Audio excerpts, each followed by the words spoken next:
유서인은 혼례 첫날 밤 제 남편의 얼굴을 제대로 보지도 못한 채 신방 문턱에서 이별을 맞이하였습니다. 변방에서 급보가 올라왔고 강무헌은 붉은 혼례복 위에 갑옷을 걸친 채 말에 올랐습니다. 강무헌은 떠나기 직전 신부의 손목을 한번 붙들며 돌아오면 그때 비로소 부부의 예를 온전히 갖추겠다고 하였습니다. 그 짧은 약속은 유서인이 평생 붙들게 될 가장 짧고도 가장 긴 기억이 되었습니다. 사흘 뒤 강무헌 대신 돌아온 것은 피가 마른 검집 하나와 부고문이었습니다.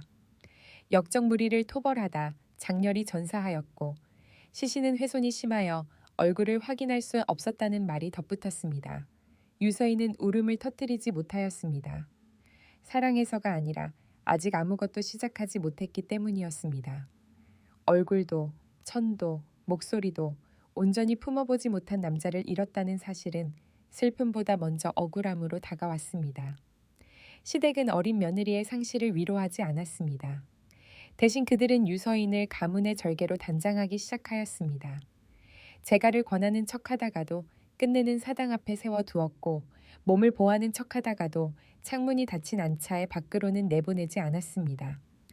사람들은 20살도 되지 않은 과부를 가엾게 여기는 듯하였으나 실은 그 불행 속에서 더 큰 미덕을 찾아내고 싶어 하였습니다. 유서인은 어느 날부터 남편의 제삿날보다 제 생일이 더 부끄러워졌습니다. 5해가 흐르자 조정에서는 유서인에게 연려문을 내려야 한다는 말이 돌기 시작하였습니다. 사람들은 유서인을 보면 절개를 지킨 복이 드문 여인이라 칭송하였습니다. 그러나 그 칭송은 따뜻한 말이 아니었습니다. 그것은 한 여인을 살아있는 사람으로 보지 않고 죽은 남자의 명예를 위해 묶어두는 돌문과 같았습니다. 유서인은 자신이 사람인지 기념물인지 가늠할 수 없게 되었고 거울 앞에 서면 제 얼굴보다 먼저 상복을 확인하는 버릇이 생겼습니다. 연려문이 세워지기 전날 밤 장맛비가 기와를 두드리고 있었습니다. 유서인이 촛불을 끄려 할 때 방문이 거칠게 밀리더니 검은 그림자 하나가 방 안으로 무너졌습니다. 비와 피가 뒤섞인 냄새가 먼저 번졌고 유서인은 반사적으로 머리에 비녀를 뽑아 사내의 목을 겨누었습니다. 사내가 젖은 머리카락 사이로 얼굴을 들었을 때 유서인은 잠시 숨을 잃었습니다. 위패 속 이름으로만 남아있던 강무헌이 살아있는 살과 피의 사람으로 제 방바닥에 쓰러져 있었습니다. 유서인은 곧장 믿지 않았습니다. 죽었다고 믿도록 강요받았던 세월이 너무 길었기 때문이었습니다. 강무헌은 허리춤에서 오래된 붉은 수시 매듭을 꺼내 보였습니다. 혼례날 유서인이 장난처럼 작은 흠을 내어 건네준 것이었습니다. 남들이 알 수 없는 흔적이었고 유서인 본인조차 잊었다고 여긴 것이었습니다. 그제야 유서인은 손끝이 떨리는 것을 느꼈습니다. 죽은 남편의 귀환이 아니라 죽은 줄 알았던 시간이 거짓이었다는 사실이 더 먼저 가슴을 찔렀습니다. 그러나 살아 돌아왔다는 사실만으로 모든 것이 풀리지는 않았습니다. 강무헌은 자신이 영웅이 아니라 역적으로 쫓기고 있다고 말하였습니다. 조정에서 발표한 토벌은 꾸며진 것이었고 변방의 영모는 군량과 무기 거래를 숨기기 위해 만들어낸 헛개비였다고 하였습니다.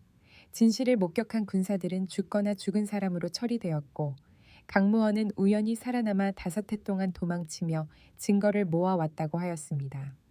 유서인은 그 말을 듣고도 쉽게 납득할 수 없었습니다.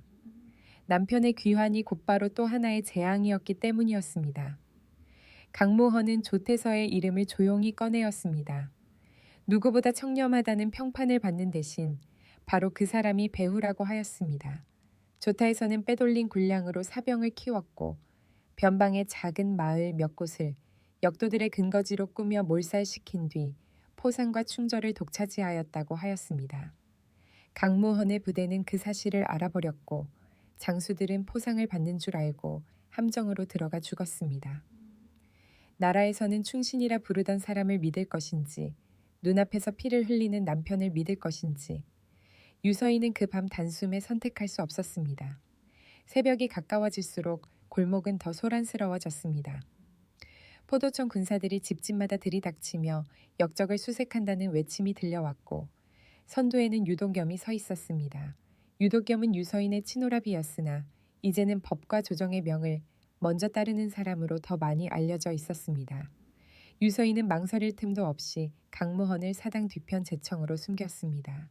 5해 동안 위패에 절하던 방바닥 위에 진짜 주인을 눕혀놓는 순간 유서인은 기묘한 전율을 느꼈습니다. 죽은 남자의 공간이 그제야 살아있는 남편의 방이 되었습니다.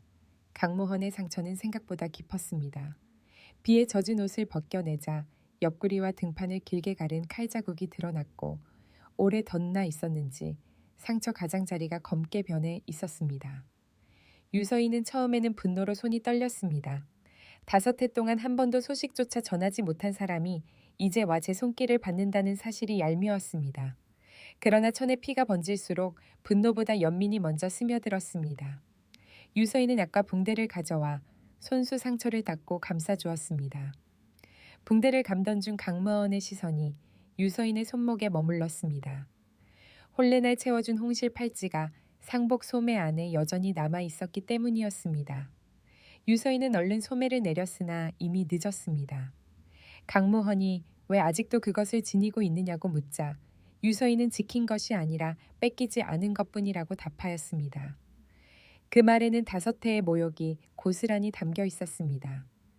누구와도 시작하지 못한 신부가 정절을 지킨 연려로 추앙받는 세월은 고결함이 아니라 기만에 가까웠습니다. 유도겸은 문밖에까지 와서 멈추었습니다. 유서인은 피냄새가 방 안가득 번지는 것을 알면서도 문을 열고 태연한 얼굴로 서 있었습니다.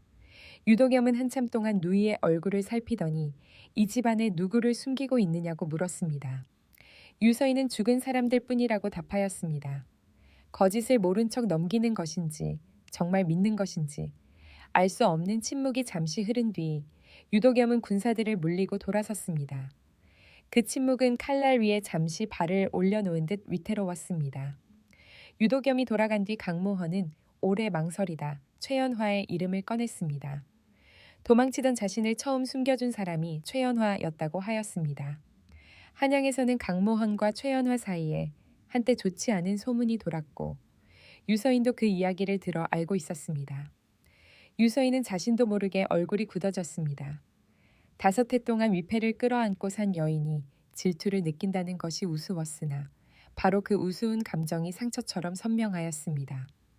강무헌은 그 소문이 자신을 타락한 사내로 보이게 만들어 추적을 피하기 위해 일부러 흘려진 것이라고 설명하였습니다. 다음 날 저녁 최연화가 먼저 유서인을 찾아왔습니다. 화려한 치마와 장신구를 걸쳤으나 그 표정에는 손님다운 느긋함보다 싸움터를 건너온 사람의 긴장이 배어 있었습니다. 최연화는 앉자마자 이 집에 강무헌이 들어와 있다는 사실을 이미 알고 있다는 듯 말하였습니다. 유서인이 경계의 눈빛을 숨기지 않자 최연화는 조태서의 비밀 장부 일부를 손에 넣고 있다고 하였습니다. 그것은 군량과 사병의 흐름이 적힌 기록이었고 진실을 뒤집을 수 있는 몇 안 되는 증거였습니다. 최연화는 왜 그런 위험한 일을 하느냐는 물음에 담담하게 대답하였습니다. 자신의 어머니가 오래전 조타에서의 첩으로 들어갔다가 그의 비리를 알게 된 뒤 독을 먹고 죽었다는 것이었습니다. 세상은 병사라 기록하였지만 최연화는 어머니가 버려졌음을 알고 있었습니다. 이후 최연화는 기녀가 되어 사내들의 자만과 방심 속에서 비밀을 주워 모았습니다. 사람들은 최연화를 가벼운 여인으로 보았지만 최연화는 그 가벼움이야말로 가장 깊은 곳까지 들어가는 문이라는 사실을 누구보다 잘 알고 있었습니다. 그날 밤 최연화는 유서인에게 더 뼈아픈 이야기를 전하였습니다. 유서인의 아버지 역시 오래전 조타에서 측의 군량 장부를 손본 적이 있었고 그 일 이후 억울한 영모 누명을 쓰고 죽었다는 것이었습니다.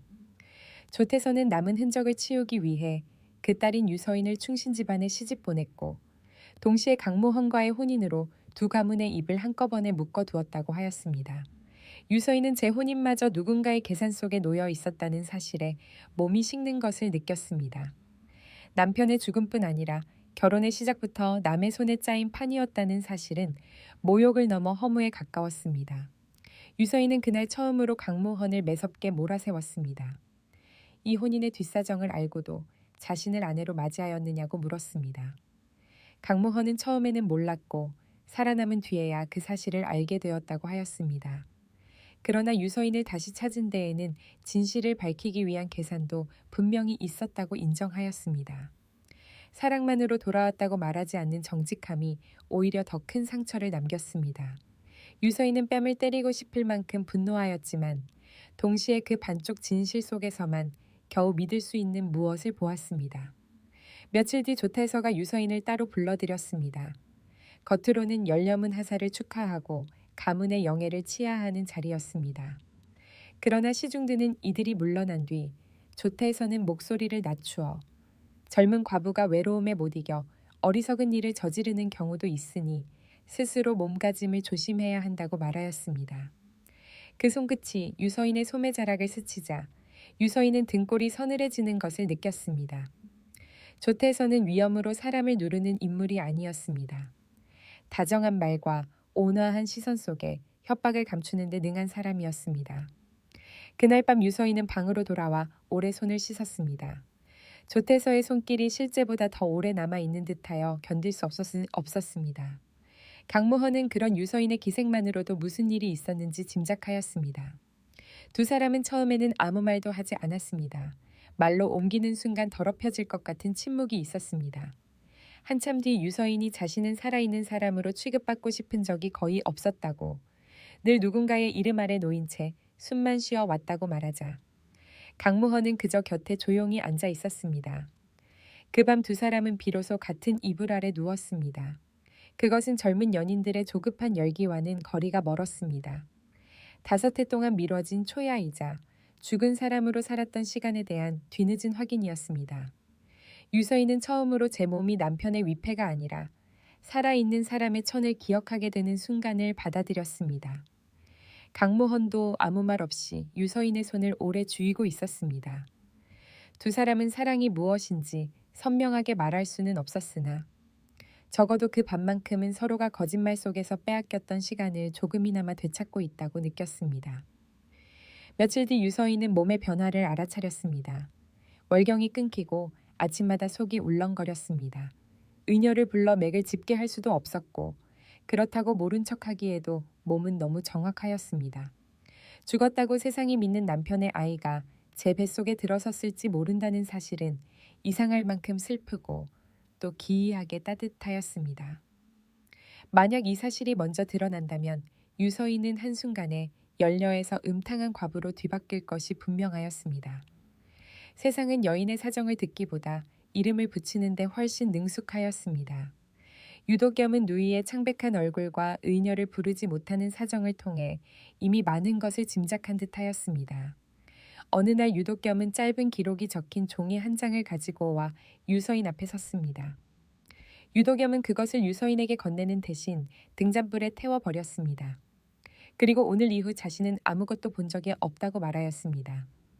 유서인은 그제야 오라비의 차가운 얼굴 아래에도 아직 피부티의 마음이 남아있다는 사실을 알게 되었습니다. 유도겸은 누이를 위해서라기보다 자신이 오래 의심해온 진실을 더는 모른 척할 수 없어서 돌아선 사람이었습니다. 유도겸은 변방 토벌 당시부터 수상한 장부의 숫자를 추적하고 있었다고 하였습니다. 죽었다는 병사의 수가 맞지 않았고 실려 나갔다는 군량의 양이 현실과 달랐으며 조태서의 주변에서 설명되지 않는 자금 흐름이 이어지고 있었다고 하였습니다. 다만 상대가 너무 높아 확실한 증거가 없이 움직일 수 없었을 뿐이라고 하였습니다. 유도겸은 강무헌을 완전히 신뢰하지는 않았으나 조태서가 감추고 있는 것이 있다는 사실만큼은 이미 확신하고 있었습니다. 진실을 드러내기 위해서는 유서인의 선택이 필요하다고도 말하였습니다. 강무헌 역시 자신을 결백한 피해자로만 꾸미지 않았습니다. 도망치는 동안 살아남기 위해 산적과 손을 잡은 적도 있었고 조태서의 운송대를 습격하는 과정에서 죄 없는 사람들이 다친 일도 있었다고 하였습니다. 그 고백은 유서인을 더 차갑게 만들기보다 오히려 단단하게 하였습니다. 위패 속의 영웅이라면 사랑할 수도 미워할 수도 없었겠지만 죄와 두려움을 함께 지닌 사람이라면 적어도 선택은 가능하다고 느꼈기 때문이었습니다. 유서인은 그제야 강무헌을 죽은 남편이 아니라 현실의 한 인간으로 바라보기 시작하였습니다. 네 사람은 열려문 수여식 날을 함정으로 쓰기로 하였습니다. 조정과 백성의 눈이 가장 많이 모이는 자리에서 거짓을 뒤집어야 한다는 뜻이었습니다. 최연화는 장부 일부를 유서인의 예복 속에 숨기는 방안을 제안하였고 유도겸은 그날 현장에 배치될 병력의 흐름을 조용히 바꾸어 두었습니다. 강모헌은 스스로 사람들 앞에 나서 목숨을 건 증언을 하겠다고 하였습니다. 유서인은 가장 위험한 위치가 제 목숨을 알고 있었습니다. 그러나 평생 남의 뜻에 따라 살아온 사람이 마지막 순간까지 남의 보호만 받는다면 그 또한 또 다른 감금에 불과하다고 생각하였습니다. 계획이 완성되어 갈 무렵 최연화가 갑자기 자취를 감추었습니다. 최연화가 머물던 집에는 깨진 향압과 피가 묻은 비녀만 남아 있었습니다. 조태서가 먼저 손을 쓴 것이 틀림없었습니다. 유서인은 그날 처음으로 최연화를 위해 마음 깊이 두려워하였습니다. 화려하고 능청스러운 여인으로만 보였던 최연화가 실은 자신과 같은 자리에서 싸우고 있었다는 사실을 늦게 깨달았기 때문이었습니다. 남자들이 만든 비밀은 대개 침실에서 자라났지만 그것을 끝내 끌어내는 것은 서로의 상처를 알아본 여자들이었습니다. 며칠 뒤 유도겸은 조태서의 별당에서 반쯤 죽어있는 최연화를 찾아냈습니다. 최연화는 피를 토하면서도 웃음을 잃지 않았습니다.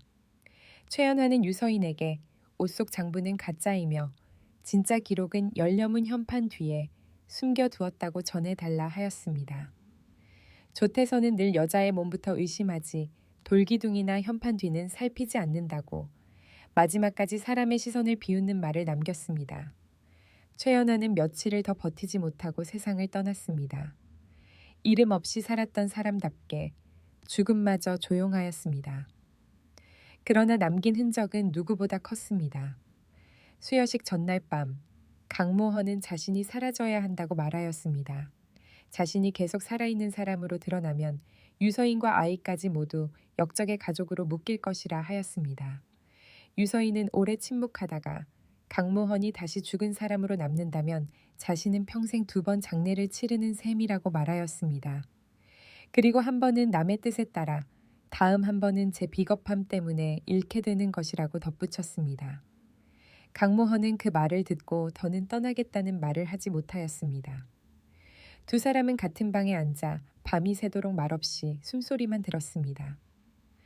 수여식 당일 유서인은 순백의 장옷을 걸치고 사람들 앞에 섰습니다.